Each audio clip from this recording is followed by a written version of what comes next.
Hello नमस्कार मैत्रिणींनो, मी ज्योती आपल्या ज्योती फॅशन डिझायनरमध्ये सर्वांचे स्वागत करते। तर आज मी तुम्हाला बघा प्रिन्स कट ब्लाउजची कटिंग व्यवस्थित अशी दाखवणार आहे।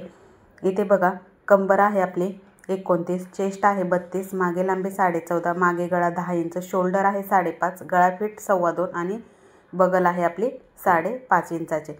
व्यवस्थित असं सर्व मार्किंग करायचं आणि सर्वात आधी तर आपण इथे बघा घडी करणार आहे। घडी करताना काय करायचं, जे आपण पफसाठी माप वाढवत असतो ते आधीच आपण घडी करतानाच वाढवून घेणं गरजेचं आहे। तर इथे बघा आपल्याला आता चेस्ट 32 तर 8 चौक 32 आणि 1.5 इंच शिलाई मार्जिन तर 9.5 आणि आपल्याला पफसाठी चेस्ट साईज 32 आहे म्हणून आपण इथं 2.5 इंचाचा पफ घेणार आहे। त्याच्यासाठी आधीच घडी करतानाच आपण वाढवून घेणं गरजेचं आहे, जेणेकरून आपण घडी 9.5चीच केली तर आपल्याला पफसाठी माप भेटत नाही। व्यवस्थित असं पाठीच्या लांबीला आपण जिथे आपली पाठीची पट्टी येते तिथे सरळ क्रॉस असेल तर सरळ करून घेणं गरजेचं असतं। आता बघा मागे लांबी आपली आहे 14.5 इंच, बंद बाजू आपल्याकडे ठेवायची कायम स्वरूपी आणि खुली बाजू पुढे सोडायची। सर्व ब्लाउजसाठी कटोरी असो, प्रिन्स कट असो, फोर टक्स असो, कोणताही ब्लाउज असू दे आपण त्याच पद्धतीने आपण घडी टाकायची। इथे बघा मागे लांबी आहे 14.5, शोल्डर आहे 5.5, सरळ लाईन येण्यासाठी मी शोल्डरचा एक पॉइंट घेतला। बगल आपली आहे 5.5, शोल्डर आणि बगल कायमस्वरूपी वेगवेगळी येते। बगल ही आपली चेस्टनुसार येत असते। चेस्ट आपली 32 आहे तर 32चा चौथा भाग 8 आणि शिलाई मार्जिन 1.5 इंच।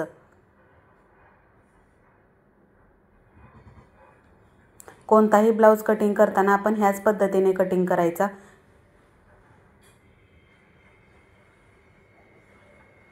घडी करतानाच बंद बाजू आपल्याकडे ठेवायची आणि खुली बाजू पुढे सोडायची। बगलचा शेप घ्यायचा 1.25 इंचाचा। व्यवस्थित असा शेप देऊन घ्यायचा।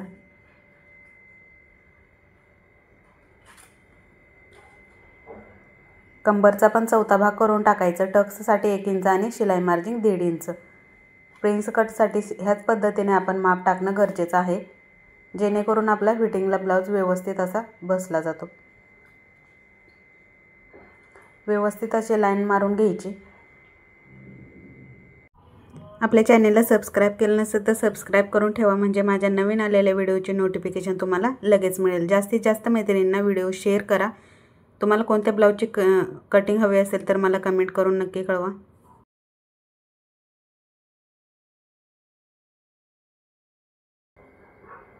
गळा फिट आपला आहे 2.25 इंचाचा। 9.5ची घडी आहे म्हणून आपण गळा फिट 2.25 घेतला। 10ची घडी असते तर आपण 2.5 इंच गळा फिट घेतला असता। 9च्या घडीला पण आपण गळा फिट 2.25च घ्यायचा। जर 10ची घडी 10.5, 11, 12च्या घडीला आपण 2.5 आणि 12ची घडी असते तर आपण 2.25 गळा फिट घेतला असता।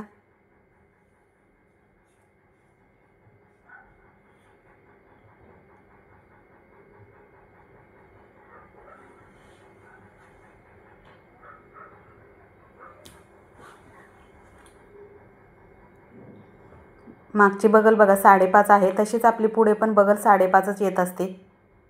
पाठीच्या भागाला आणि पुढच्या भागाला बगल सेम येते। इथे सरळ लाईन येण्यासाठी मी शोल्डरचा पॉइंट घेतला। बगल आहे 5.5,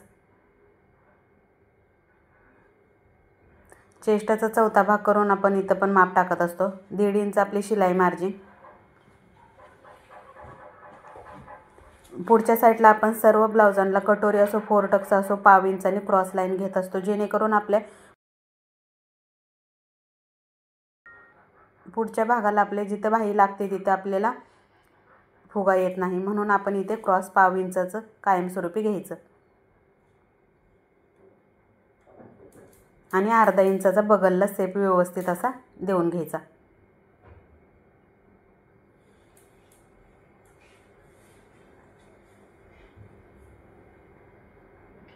आपल्या चॅनेलला सबस्क्राईब केलं नसेल तर सबस्क्राईब करून ठेवा आणि बाजूची घंटी दाबायला विसरू नका, म्हणजे माझ्या नवीन आलेल्या व्हिडिओची नोटिफिकेशन तुम्हाला लगेच मिळेल। जास्तीत जास्त मैत्रिणींना व्हिडिओ शेअर करा। तुम्हाला कोणत्या ब्लाउजची कटिंग हवी असेल तर मला कमेंट करून नक्की कळवा। पुढे गळा आपण किती पण घेऊ शकतो, 6.5, 7, 7.5, 8. प्रिन्स कटसाठी डीप गळाच व्यवस्थित असा बसला जातो. पुढे गळा 8 इंचाचा घेतला तर आपण डाऊन करायचं. व्यवस्थित असं शोल्डरमध्ये ब्लाऊज बसले जातात, शोल्डर गळत नाही.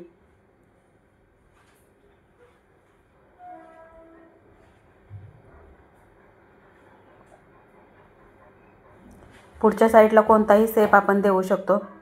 इथे मी तुम्हाला पंचकोनीचा शेप घेऊन दाखवते.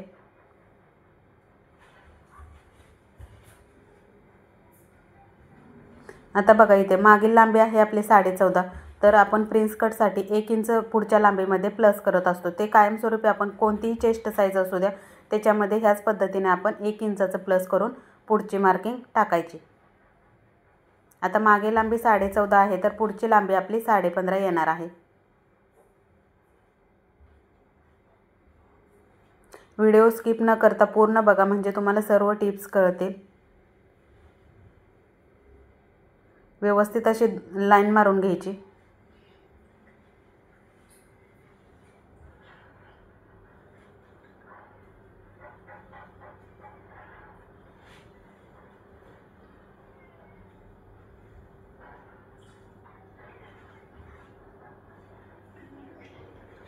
कंबरचा चौथा भाग करून टाकलेला आहे मी इथे. व्यवस्थित अशी लाईन मारून घ्यायची.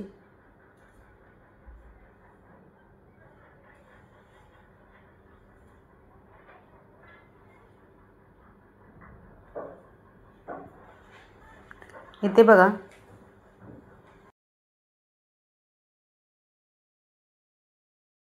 बघा, आपली चेस्ट साईज आहे 9.5.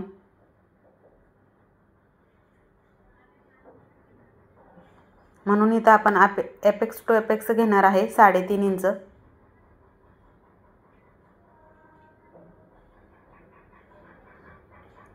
एपेक्स टू एपेक्स आहे 7 इंचाचं, त्याचं आपण अर्ध करून 3.5 इंचाचं इथे घेतलेलं आहे. खालून पण आपण 4 इंच कंपल्सरी घेऊ शकतो सर्व चेस्ट साईजसाठी. पण आपण शोल्डर टू एपेक्सचं माप व्यवस्थित असं घेतल्याने ब्लाऊज व्यवस्थित असं परफेक्ट पुढच्या भागात बसतात. इथे आपला आहे शोल्डर टू एपेक्स आहे 9.25 इंच. व्यवस्थित असं माप घेणं गरजेचं आहे.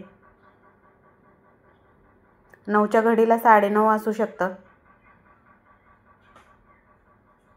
इथे आपण पफसाठी माप 2.5 इंचाचं घेणार आहे.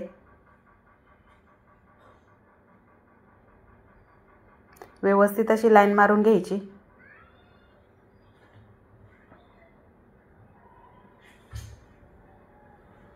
जिथे आपला बगलचा शेप संपलेला आहे तिथे आपण प्रिन्स कटचा शेप जोडणार आहे.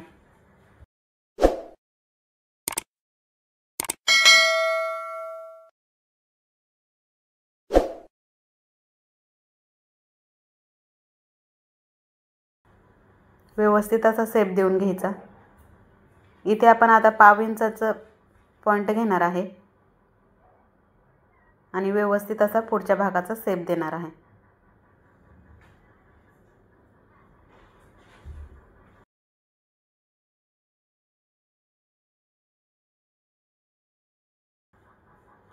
जे आपण 2.5 इंच पफसाठी घेतलेलं असतं ते पुढे वाढवणं गरजेचं आहे. पुढे वाढवायला कधीच विसरायचं नाही.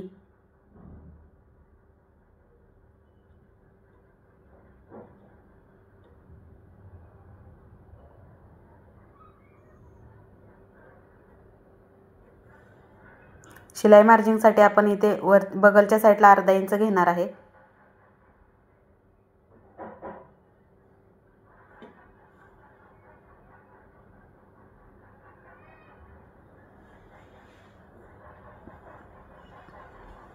व्यवस्थित अशी बगलच्या साईडला पण शिलाई मार्जिन घ्यायची, जेणेकरून आपल्याला बाही लावताना बगलच्या साईडला कमी पडत नाही.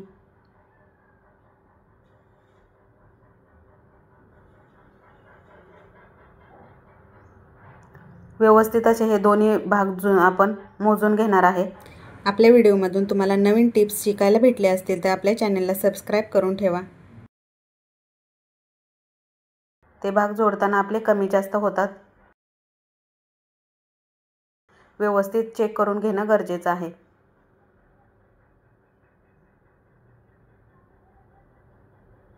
फिटिंगच्या साईडला वरती अर्धा इंच घ्यायचं आणि क्रॉस लाईन ओढायची। कटिंग करताना ही लाईन पण आपण कटिंग करणार आहे।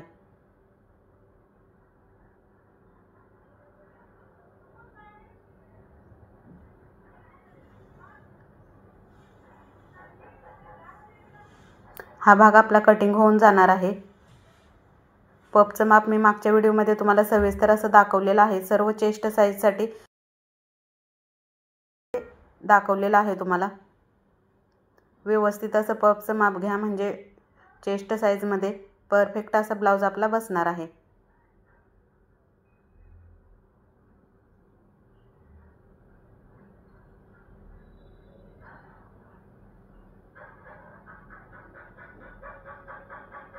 ब्लाऊजची मार्किंग झाली की व्यवस्थित असं चेक करून घ्यायचं।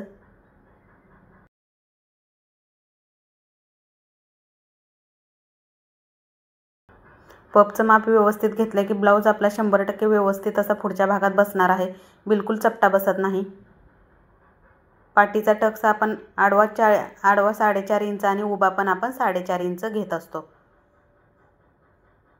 आपल्याला 4 इंचाचाच हवा असेल तर आपण 4 इंचाचा पण उभा घेऊ शकतो।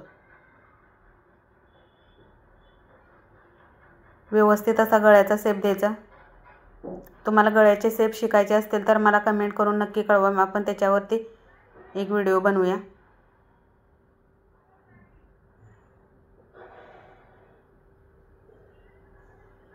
व्यवस्थित असं कटिंग करून घ्यायचं, जेणेकरून आपल्या ब्लाऊजला फिनिशिंग व्यवस्थित अशी येते।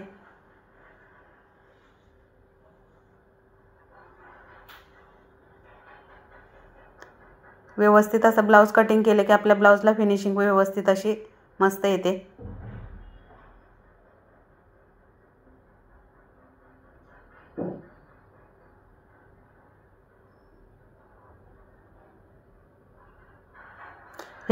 ब्लाऊजला फिनिशिंग येण्यासाठी दुसरं काहीच गरजेचं नसतं, फक्त आपली कटिंग व्यवस्थित असली पाहिजे।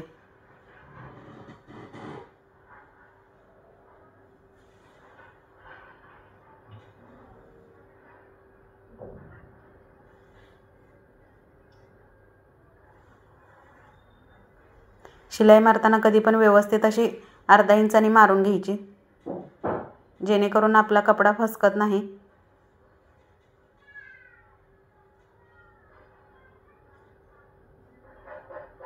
जोडताना कधी पण आपण खालच्या साईडूनच भाग जोडत असतो। व्यवस्थित असं कटिंग करून घेऊया मेन फॅब्रिक। आपल्याला पुढे तर बंद हवा असेल तर आपण मेन फॅब्रिक पण बंद बाजूलाच पुढचा भाग पण ठेवून घ्यायचा।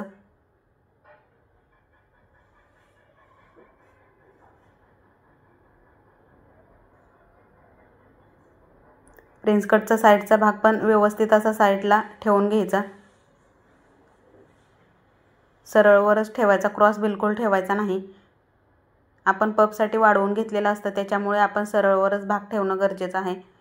क्रॉस भाग ठेवला तर आपलं फिटिंगच्या बाजूला, जिथे आपली फिटिंगची लाईन येते त्या बाजूला छोट्या प्लेट येतात, म्हणून आपण सरळवरच हा भाग ठेवणं गरजेचं आहे।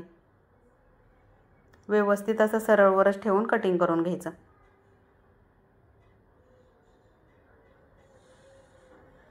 व्यवस्थित असं सर्व पाठीला पट्टी, पुढच्या साईडला पण पट्ट्या लावायच्या असतात आपल्याला। सर्व पट्ट्या 1.5 इंचाच्या आपण काढणं गरजेचं आहे।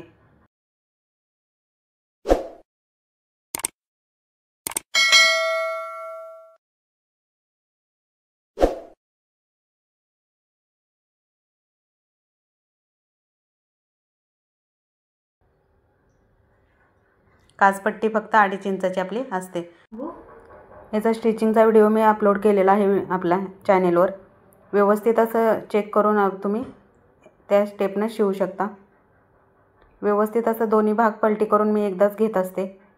आपल्या चॅनेलला सबस्क्राईब केलं नसेल तर सबस्क्राईब करून बाजूची घंटी दाबायला विसरू नका, म्हणजे माझ्या नवीन आलेल्या व्हिडिओची नोटिफिकेशन तुम्हाला लगेच मिळेल।